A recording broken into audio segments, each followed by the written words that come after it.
Good morning আমার লক্ষ্মী সোনামণিরা।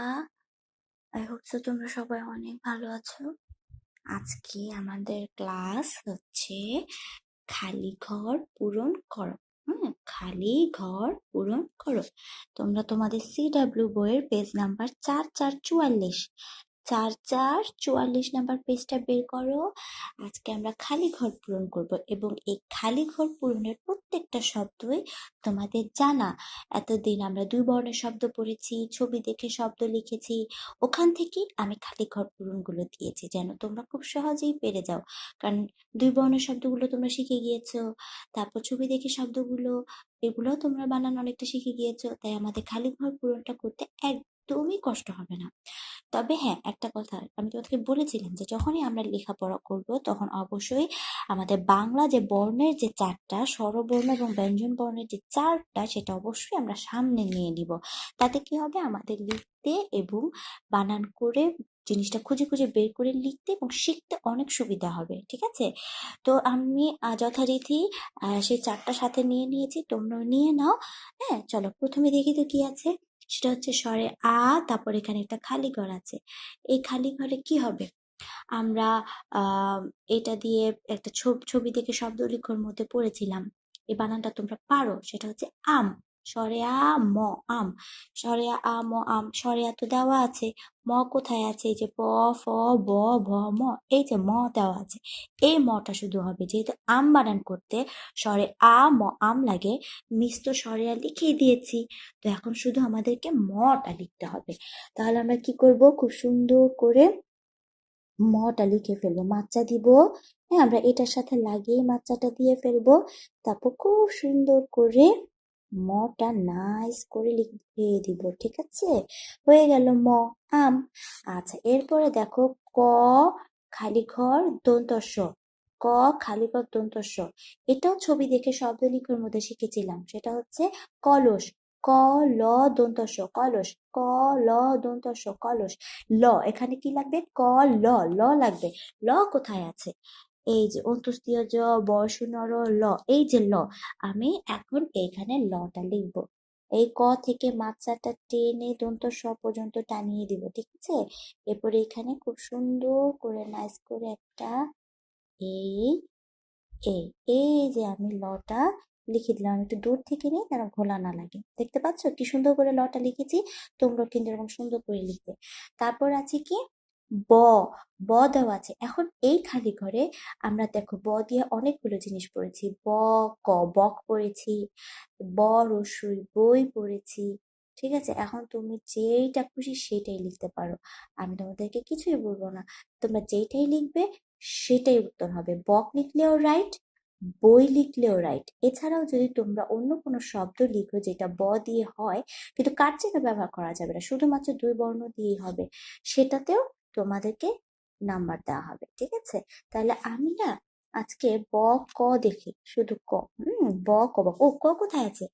একদম প্রথমে ক আছে, এই যে ক, এই কটা এখানে লিখবো। ব ক বক, ব সাথে একটা ক দিয়ে দিব। ব ক বক, আমরা বক শিখেছিলাম, সেই কটা এখানে লিখে দিব। ব ক বক, ব ক বক। আচ্ছা, এরপর দেখো ঝ দিয়ে কি শিখেছিলাম, তোমাদের তো মনেই আছে। 2 বর্ণের শব্দের মধ্যে ঝ দিয়ে আমরা ঝড় শিখেছিলাম।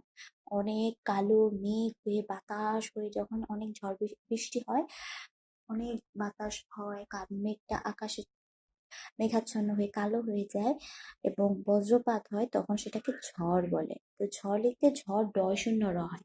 আমাদের সাধারণত র আছে 3টা। হ্যাঁ, একটা হচ্ছে বয় শূন্য র, একটা হচ্ছে ডয় শূন্য র, আর একটা হচ্ছে ঢয় শূন্য র। 3টা র, বয় শূন্য র, ডয় শূন্য র, ঢয় শূন্য র। এখান থেকে আমাদের এই ডয় শূন্য রটা লিখতে হবে। ঠিক আছে, ঝড় ডয় শূন্য র ঝড়, ঝড় ডয় শূন্য র ঝড়। তাহলে আমি এইখান থেকে মাত্রাটা টেনে আনবো, টেনে এখান থেকে খুব সুন্দর করে একদম সোজা একটা 6 লিখবো। আগে নিচের দাগের সাথে লাগিয়ে একটা 6 লিখবো, উপরে মাত্রায় লাগবে না। ঠিক খালি ঘরটার নিচে এই শূন্যটা দিয়ে দিব। ডয় শূন্য র, ডয় শূন্য র ঝড়, ঝড় ডয় শূন্য র ঝড়, ঝড় ডয় শূন্য র ঝড়। আচ্ছা, এবার দেখো রস্বই ৫ নাম্বারে আছে রস্বই, কিন্তু আগে খালি ঘর দেওয়া আছে। হ্যাঁ, আগে একটা বর্ণ বসবে। এতক্ষণ ছিল সবগুলোতে পরে বসেছে, মাঝে বসেছে, এখন হচ্ছে সামনে বসবে। তো রস্বই আছে পরে, এরকম আমরা শব্দ পড়েছি বই, মই, খই, তাই না? খই পড়েছি, খ রস্বই খই। তারপরে ব রস্বই বই, ম রস্বই মই। তোমার যেইটা ভালো লাগে তুমি সেটাই লিখতে পারবে, ঠিক আছে?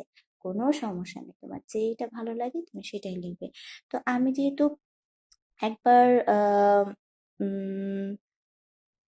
সবচেয়ে সহজ একটা লিখি, মই লিখে ফেলি। হ্যাঁ, মাত্রা দিয়ে এইখান থেকে এই পর্যন্ত, হুম,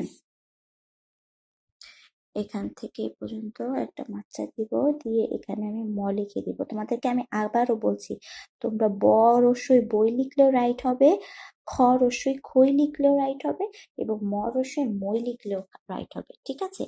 এতে কোনো সমস্যা হবে না, যেইটাই হবে সেটাই লিখতে পারবা। এছাড়া দ রস্বই দইও হয়, তুমি যদি দইও লেখো তাহলেও আমি কিছু বলবো না, তাহলেও রাইট পাবে, ঠিক আছে? আচ্ছা, ওকে, এবার দেখো খ দিয়ে কি শিখেছিলাম? খ দিয়ে খই শিখেছিলাম। খ রস্বই খই, তাই না? আচ্ছা, তো এখানেও যদি তুমি খই লেখো, এখানেও যদি খই লেখো, নো প্রবলেম, কোনো সমস্যা নেই, দুটোই হবে। দুইটাই যদি খই খই লিখে ফেলো কোনো সমস্যা নেই, দুটোই রাইট হবে। তাহলে আমি এখন এখানে খ রস্বই খই লিখে ফেলি। রস্বই তো এই যে উপরেই আছে, তাই না? তারপর আমরা দেখি স্বরবর্ণের মধ্যে স্বর অ, স্বর আ, রস্বই, এই রস্বইটা হবে। হ্যাঁ, এই যে রস্বইটা, এই রস্বইটা এখন আমরা লিখবো খ রস্বই খই। এছাড়াও তোমরা খ দিয়ে অন্য যে কোনো শব্দ যেটা তোমরা পারো সেটাও লিখতে পারবে, কিন্তু অবশ্যই সেটা অর্থপূর্ণ শব্দ হতে হবে। আবিজাবি কোনো বর্ণ হুট করে লিখে দিলেই কিন্তু হবে না, ঠিক আছে? যেটার একটা সুন্দর অর্থ আছে সেটাই লিখতে হবে। খ রস্বই খই। আচ্ছা, এরপর দেখো ঘ আছে ৭ নাম্বারে কি দেওয়া আছে? ঘ এবং খালি ঘর। ঘ দিয়ে কি শিখেছি? ঘ দিয়ে আমরা ছবি দেখে শব্দ লিখার মধ্যে ঘর শিখেছি। ঘ বয়সনর ঘর। এছাড়াও আছে ঘন। ঘ দন্ত ন ঘন, কোনো কিছু খুব গাঢ় হলে কোনো খাবার বা কোনো কালার যদি ডিপ হয় সেটাকে আমরা ঘন বলি। হ্যাঁ, ঘন কালার বা ঘন দুধ, এই টাইপের। কিন্তু আমি ঘর লিখবো, ঠিক আছে? ঘ বয়সনর ঘর। এছাড়া তুমি ঘনও লিখতে পারো, কোনো সমস্যা নেই। এই যে বয়সনর ঘর, ঠিক আছে? আমরা ছবি দেখে শব্দের মধ্যে ঘর শিখেছিলাম, তাহলে সেটাই লিখে। পরিচিত শব্দগুলো লিখলে কি তোমার বানানটা মনে থাকবে সহজেই, তাই আর কোনো পরীক্ষার সময় তুমি ভুলে যাবে না। পরিচিত শব্দগুলোতেই তুমি লেখার চেষ্টা করবে, যেগুলো তুমি অলরেডি শিখে ফেলেছো। ঘ বয়সনর ঘর, ঘ বয়সনর ঘর। আচ্ছা, এবার দেখো ৮ নাম্বারে কি আছে? ৮ নাম্বারে আছে ক ড্যাশ ম, ক ড্যাশ ম, ক ল ম কলম, ক ল ম কলম। আমরা ৩টি বর্ণ হয় এরকম ২টো শব্দ শিখেছি, একটা হচ্ছে ক ল দন্ত স কলস, ক ল ম কলম। এই যে এখানে কলস, ক ল দন্ত স থাকলে এখানে ল দিয়েছি কলস, ঠিক সেম এখানেও ক ল ম আছে, ক আর ম আছে, মাঝখানে ল হবে, ক ল ম কলম। তাহলে লটা লিখে ফেলি। আমরা তো জানি ল কোত্থেকে হয়, অন্ত্যেষ্টিয় জ বয়সের ল, ঠিক আছে? তাহলে লটা লিখে ফেলি। খুব সুন্দর করে লটা লিখবো। এই যে লটা লিখে ফেললাম। আচ্ছা, এখন আর দুটো আছে। ৯ নাম্বারও ঠিক সেম, আবার গ আছে, সামনে খালি ঘর আছে। হ্যাঁ, সামনে খালি ঘর আছে, গ এর ঠিক সামনে খালি ঘর। তো আমরা মগ শিখেছি, তাই না? Mug, mug.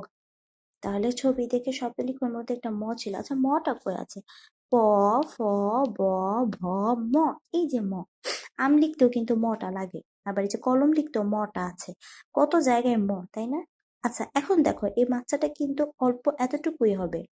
দেখো, যেহেতু গ এর উপর মাত্রা হয় না, তাই আমরা এই মটার এতটুকু মাত্রা দিয়ে এখানে মটা লিখে ফেলব, ঠিক আছে? এই যে মগ, মগ, মগ, মগ, ঠিক আছে? Mug, mug. আচ্ছা, সবচেয়ে লাস্ট ১০ নাম্বারে আছে বর্গীয় জ এবং খালি ঘর। বর্গীয় জ দিয়ে আমরা কি শিখেছি? বর্গীয় জ দিয়ে শিখেছি জল, জল, জল। বর্গীয় জ দিয়ে শিখেছি জল। জল অর্থ কি? জল মানে হচ্ছে পানি। হ্যাঁ, পানির আরেক নামকে জলও বলে। অনেকে পানি বলে, অনেকে জল বলে। তো বর্গীয় জ ল জল, ঠিক সেম এরকম ভাবে মাথা দিয়ে সুন্দর করে লটা লিখে ফেলবো। তার মানে এই যে 1 থেকে 10 পর্যন্ত যতগুলো শব্দ আজকে খালি ঘর পূরণ আমরা করেছি, এই সবগুলো কিন্তু তোমাদের পরিচিত শব্দ। এগুলো তোমরা বানান আগে থেকেই শিখে ফেলেছো। মিস কিছু বর্ণ লিখে দিয়েছি, আর কিছু বর্ণ তোমাদের আজকে লিখতে হবে, এবং খুব সুন্দর করে এইভাবে লিখে আমাকে দেখাও। অনেক সুন্দর করে লিখে ফেলবে, ঠিক আছে, এবং শিখে ফেলবে। আমি জানি এগুলো শেখা হয়ে গিয়েছে, তারপরেও না দেখে একদম সুন্দর করে লিখে ফেলো। ওকে, থ্যাংক ইউ, বাই।